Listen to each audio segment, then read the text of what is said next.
Hey everyone, I'm Karissa Dunham with Shining Light on Minnesota. Super excited. We are doing a mobile podcast today. We are at Interlachen Country Club with special guest Luke Benoit. Welcome, Luke. Thanks for having us. What a wonderful day. Yeah, Yes. yeah, we're lucky. We got the member going on back here. Awesome. Grounds crew just left, so pretty quiet, beautiful Look at the weather, too. I know, yeah. Right. So let's get started. Let's tell everybody a little bit about your past and what got you here today. Yeah, so I've been coaching golf for a couple decades, 22 years or so. Yeah. But I grew up in Minnesota, Fargo, Minnesota. Played a lot of junior golf. I started with golf a little late. It was age 13 where I really began to get into it. Nice. But then I was totally obsessed. Like a lot of people, like I just wanted to get really good and just probably played 200 rounds a year for the next, from 13 to 16. Yeah. Played college golf at Gustavus and then played mini tours and then got into teaching after that when I realized I couldn't play for a living. Right. So that's my background. Yeah. Yeah. So I'm hearing a lot about this thing called Ryp Golf. What Sure. is Ryp Golf? Yeah, so it's a company started really during the pandemic, really at the beginning, where I was, it kind of like hit us all really quick. And in-person lessons were impossible. And I was like, what should I do? And I had this idea for a little while about starting a speed training company.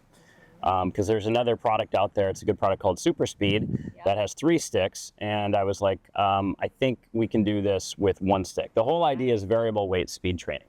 So if you train with something lighter and something heavier, you will neurologically advance and gain more speed. So you see it in other sports, like certainly pitching and baseball, where people have a lighter ball or a heavier ball, and it changes your mechanics a little bit and it helps you gain speed. Yeah. So we apply it to golf. Amazing. So I'm hearing and I've read about shifting the paradigm of golf and this whole thing that you have with Golf Digest and My Spy Golf and everything that's going on. Let's dig deeper a little bit into this Sure. whole shifting the paradigm. So just from a personality standpoint, I like experimenting a lot. And I also like the research side of it. So I was at the University of Minnesota more than a decade ago, doing some research on different ways to learn golf. And what I realized at that time was the whole way people learn golf is with a golf ball in front of them. For sure. And so it creates this massive dual task problem. Right. If we're trying to create a good golf swing and good kinematics, Right. we have this problem of a golf ball in front of us and we're trying to hit a good shot. Right. And so if you take a beginner to the range or even the average 15 handicap and you say, okay, I want you to go change your swing and make your swing kinematically better, Right. but they are also trying to hit a good shot, you'll typically find that you do neither. Right. You probably hit a little bit of a bad shot because you're thinking a lot. Yep. And you also tend to not make the swing change you're hoping to make. So it started me getting down the rabbit hole of research and understanding what this whole problem is about. And then I started looking at really other ways to train your body and your mind, and you could start to get into martial arts. In martial arts, you don't have the constraint of a golf ball. Right. I didn't really tie, so I get it. Do you? Yeah. And so you can kind of refine movements and really pay attention to what you're trying to do. And there's 2 levels to it. One level is there's a lot of ways to get the job done. If we look at world number 1, Scotty Scheffler, you can see you can have a pretty wacky swing and make it work. Right. But I think what the average amateur looking at Scotty Scheffler's swing doesn't understand is kinematically it's really, really good. Even though his footwork's kind of wild, Right. his plane's a little steep, what produces really consistent face control and low point is there in the swing. So it's more of a misunderstanding of how important those fundamentals are. So as you go down the rabbit hole, it's 2 things. It's kind of redefining what really good kinematics are and how to build them. Yep.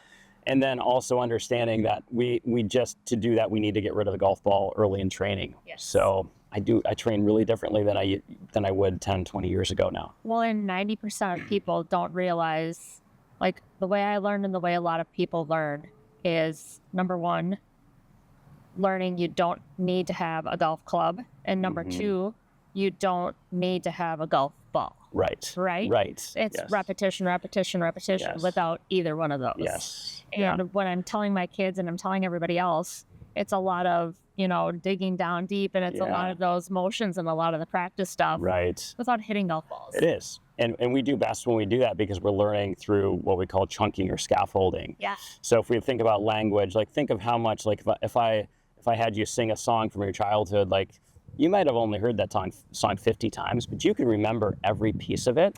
And that's through chunking language, and how we learn really efficiently is building a base, and then we build on top of it. Right. And for adults that maybe missed a critical window in terms of developing an athletic swing, because we have these advantages in youth where we can develop really good kinematics much more naturally.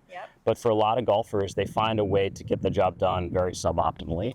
They need to learn how to chunk it and do it in pieces. So like what you're talking about, doing pivots first, learning how the body moves, muscle memory, and building that thing basically a step at a time. And that's what we've done with Ryp Golf now. So we're transitioning more towards a coaching company, because it's really my passion. We'll still sell training aids, and that's always going to be there.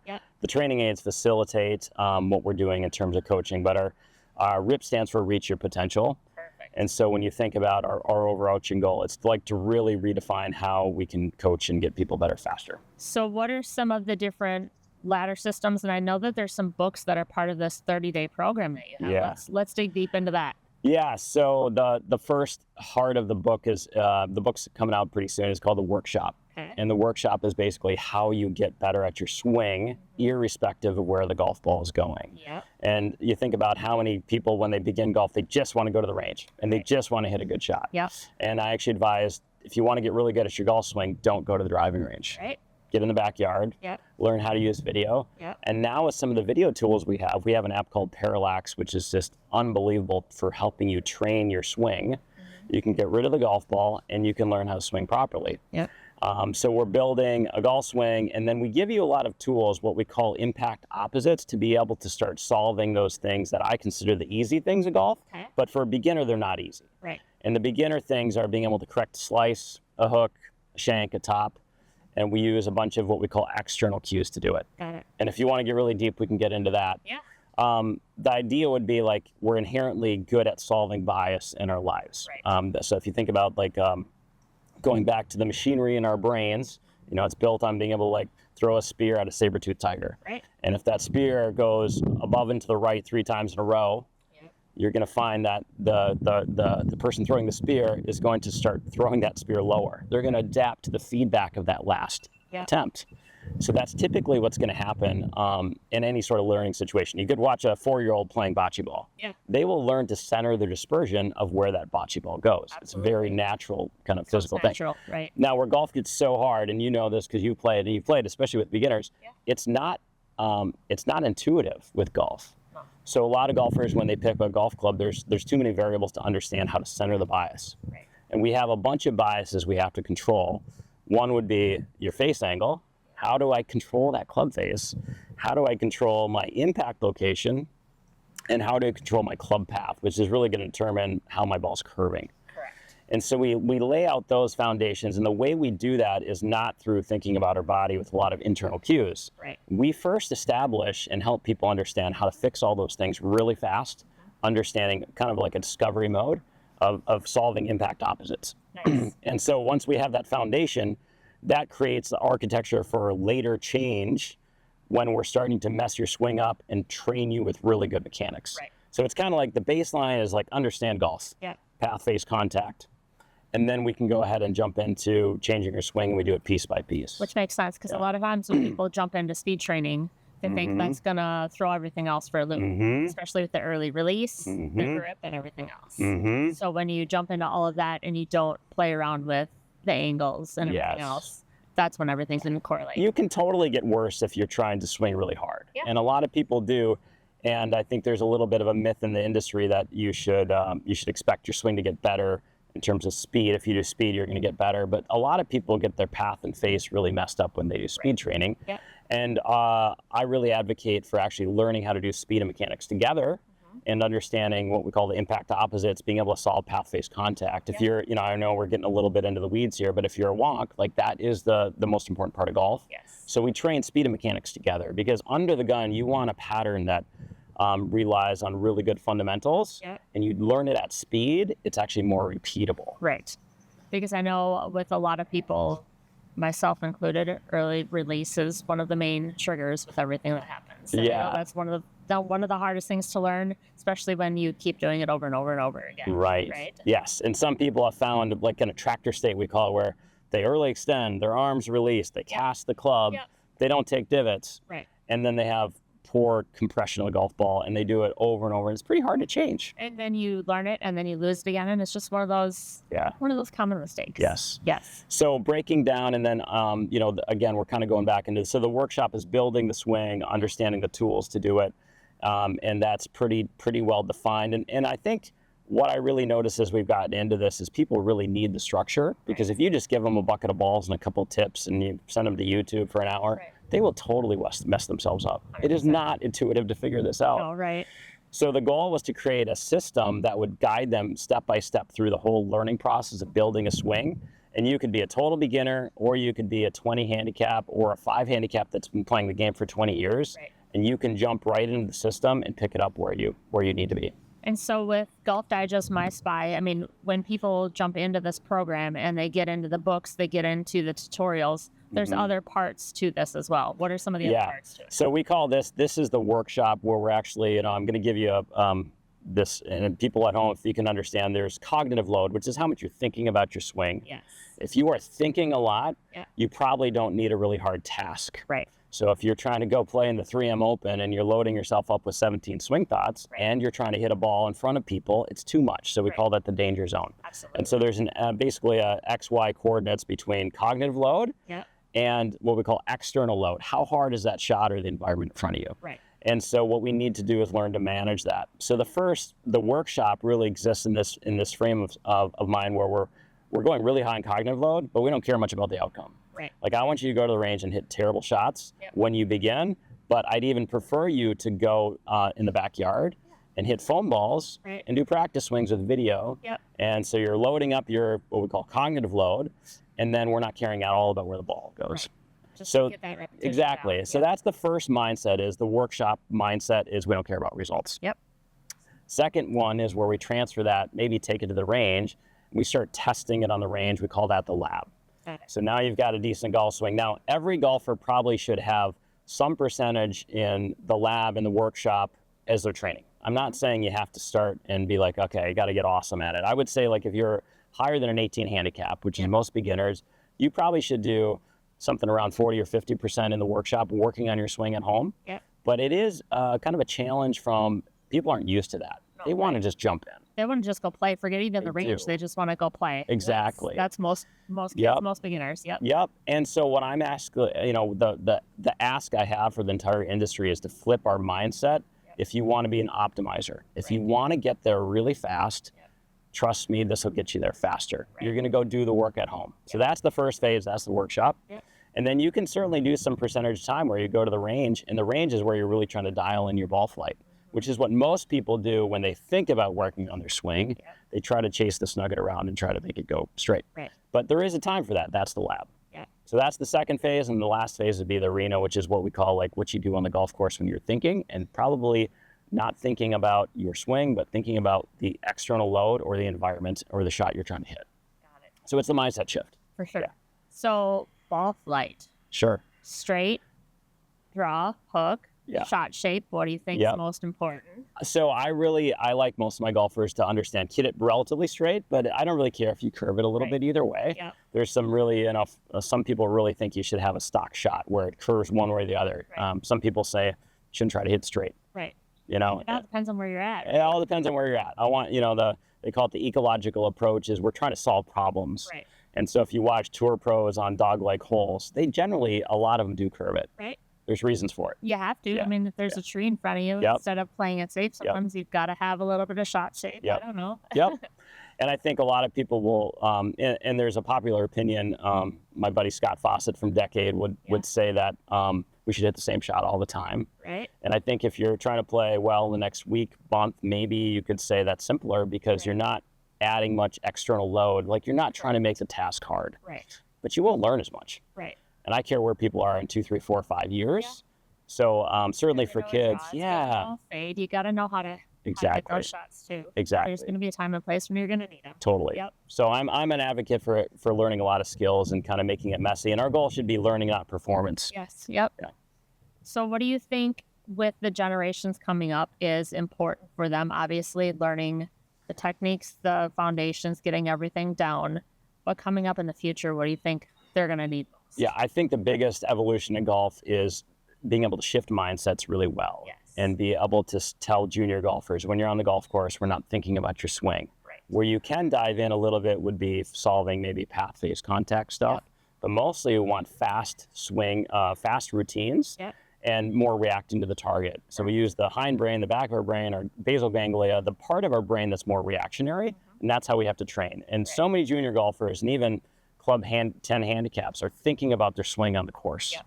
We don't want to do that. No. Well, they see Bryson DeChambeau. They see the ones out there like, hey, I'm going to get a super stiff shaft and I'm going to swing out of my mind and I'm going to, do everything I can do because he does it, right? Or I'm going to, And then try to mimic that, right? Yeah.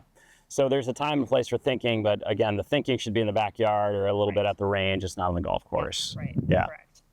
So technology is getting us places it's never been before. Yep. What do you think's coming? And tell us a little bit about your technology and what you have. Yeah. So the timing on really the book launch and the whole program of understanding the different training, kind of what we call zones, is that to do a really good job in the workshop, you need really good feedback.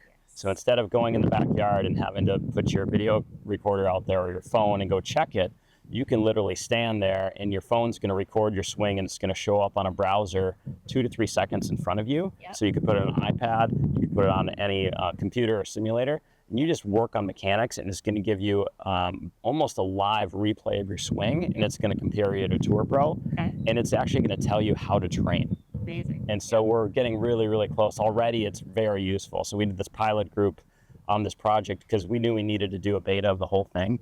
And people absolutely love it. They like being able to train with really good feedback. And we use this terminology of ACE. The ACE loop is analyze your swing, calibrate your feel, and then you exaggerate the movement. And the goal is to make the video your master instead of trying to chase that golf ball around. And so we use that. What do you think with people's grips? I mean, I know people talk about stronger grips, lighter grips, being more plain. What do you think? How does all that go? I think it depends a lot on the individual. My preference would be match up really how your body rotates. So if you're a person that really can turn your hips really fast, you probably need to play with a more shut face generally, right? If you're somebody that doesn't have a lot of mobility, a little more weak grip or open face might be better. But you're seeing a trend now on tour of, if you want to get really wonky with it, you're seeing more flexion of the lead wrist than ever before. And the flexion is an advantage because when you kind of bow your wrist like Dustin Johnson and a lot of tour players do, then the club gets wider, meaning it's farther away from you, and it also gets shallower, which helps you rotate. And so we're seeing that trend. And so when I've got a young player that really rotates well, I'll probably trend towards actually a weaker left hand where they're making one knuckle. And then they're going to play with some flexion to get the face shut, and then they're going to rotate. That's how and it's probably pretty different than what it was 10 or 20 years ago in terms of how a lot of people are being trained. Which is a shift in the culture. Shifting. I mean, everybody's swing is changing, and it's getting more, I mean, it's getting shorter, but it's getting more turning in the body. The golf swing is changing like it has. It is. And it always evolves. And, you know, when we were growing up, looking at the Tiger Woods model of kind of keep your feet on the ground. And now they're jumping and turning. Now they're jumping and turning. I think, you know, Tiger maybe at his peak, his club head speed was, 120, 122 or something like that. I think if he had grown up 25 years later and he was taught how to jump and use the ground and swing really hard, more of actually how his swing was as a junior. He probably would have had a club head speed 135, 140. He probably would have been a lot faster if he trained differently. But back in those days, we didn't have the analytics of how important distance was. And so he was trying to hit some fairways. And it's not like you need to, there is kind of like a sweet spot in terms of speed on tour. We don't see a lot of ball speed 200s out there because it's physically really hard. But on the PGA Tour, that ball speed 175 to 185 is becoming almost the norm. It'll be interesting to see with bodies and with what's going to happen in the future with backs, knees, things like that. I mean, it's scary to think about that, but it's happening sooner than later and everything like that with needing surgeries and everything like that too. I mean, it's a lot more twisting and turning, everything like that too. It is. I think golf is always hard on your body. It makes you imbalanced. There's no doubt about that. But I think some of the advances in understanding how we're training, getting in the gym more. And then also actually leaving the ground and jumping a bit on your driver is better. Well, and they're turning off it too. I mean, instead of just staying there and trying to twist and turn, they're pulling off it a little bit more.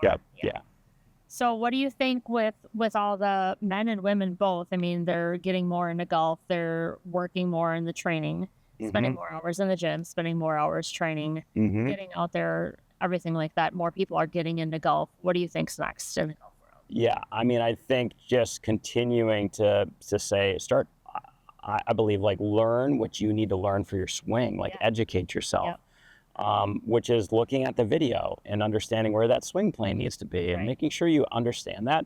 Because if I were to throw you through a 10-hour course of education about all these things, this would save you so much time long term. It's kind of like people, they jump into the game and it's great. They're so eager to learn, but they want to basically get the ball in the air and they really don't understand ball flight. So we're creating a course that will help you understand the foundation. And that way you're more educated as you train. And you can shave years off your goals to get really good at golf. When you start thinking and talking and you hear about like Bryson DeChambeau making a ball that's going to fly straighter, or you hear about the kicks on the golf clubs, things like that, and people really start getting into technology and understanding the technology that's out there and understanding, hey, I want a high kick golf club, or I want to start getting into all of that. How important is it for people to understand all of that? Yeah, I don't think the root of the game has changed much, to be honest. Yeah. You know, our golf ball goes a lot further. I mean, I think you probably remember early 2000s when we got the Pro V and it started going much further. Since that point, if you go back to 2005 to now, I think the industry would say the golf ball's a lot better. It's a little better. It's not that different. The clubs, if you hit them in the middle, don't go any further. Technology is what it is. It is. Yeah. It's all about your swing and kind of how you train yourself, right?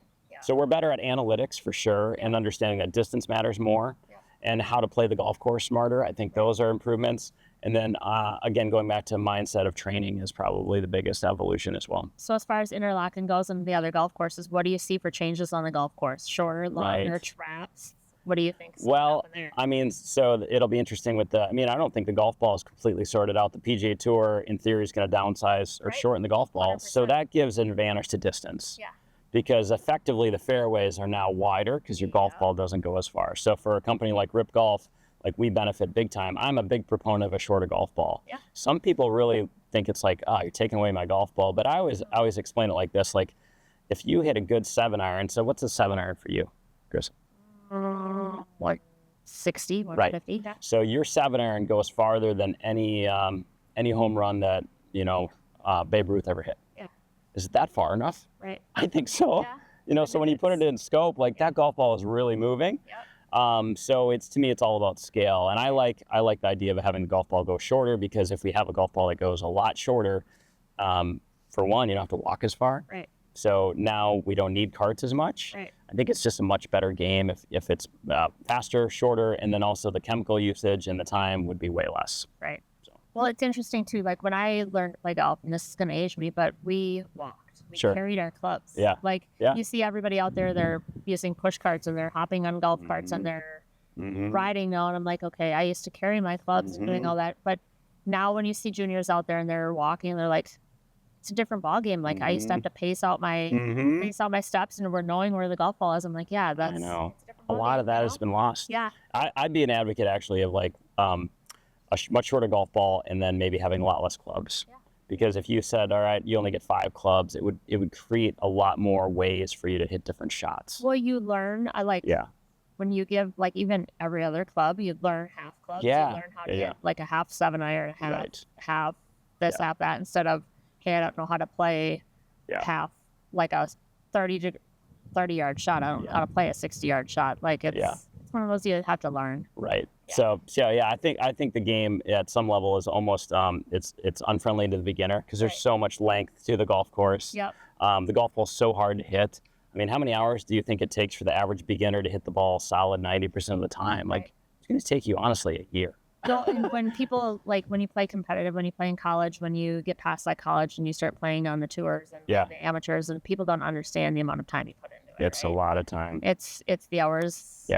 I mean, there's days when I'm out there from 6 in the morning till 8 or 9 at night, just on the range, short game, long game. You know, you do that, and that's what it is. It is, and it's a lonely game, and that's where I think one advantage of a shorter golf ball and maybe a much smaller course is you can get more reps and it's more social. Just go have fun and play. What's next for you? What do you Yeah, think? so we're really excited to kind of launch our coaching platform, all the digital content around that, and making sure the technology matches with what we need for people to make it really accessible and easy to learn golf in a completely different way. Like learn how to train in the backyard, For sure. and then how do you practice in terms of like when you do go to the range, what are the drills you need to do? What do you need to watch for? We noticed that zero handicaps are really good at iterating their practice. Yeah. So if they hit a bad shot or two, how do they solve that? So we're trying to create that playbook to understand how people can get more efficient with their training. So those are really big projects, is kind of launch these books, which is what we call the workshop, the lab, and the arena, and explain how to think and train in these areas. What's the ladder that I hear about? Yeah, the ladder is basically embedded in the workshop of how you take your pivot, and then you understand how to do your downswing first, which is what we call a freezer, where you freeze at the top of your swing. This is what I'll walk you through today. Yeah, perfect. And then you do what we call a smoothie, which is where you go really slow going back. And it allows you then to think a little bit while you're doing it, and then put that awesome downswing that we learned in the freezer phase onto a practice swing. And then we do the same thing with a foam ball, where we do foam ball freezer, foam ball smoothie, and then we go real ball. So it's 7 steps to get there. But each level, we're adding a little bit of complexity and the next kind of chunking skill you need. So one more level, so that it gets a little harder, but it doesn't overwhelm you. Yeah. Awesome. Yeah. Well, we appreciate being out here today. How can people find you, and how can they get in touch with you to do this 30-day program and find out anything about it? You can visit Ryp Golf, rypgolf.com, and you'll hear about it. We're gonna look for a fall launch here of a kind of like the advanced program. So that'll be coming out, and check it out. It's going to be really different than anything you've thought about golf instruction before. And we'll give you all the tools to learn your swing, especially if you want to work on your swing over the winter. This is a really cool way to do it. Learning how to do your work in your garage or your backyard is really fun. I mean, especially for the next generation or for anybody that's out there. And if they want to get lessons, where can they find you at? Yeah, you can find me on Instagram at drlukebenoitgolf.com, or you can go to Ryp Golf as well. And Interlachen, if they want to become a member out here. Yeah, you can. It's we have a long wait list. But we're always open to more people that love golf. Well, we appreciate it's a great having you course. on. Thank you so much. Yeah.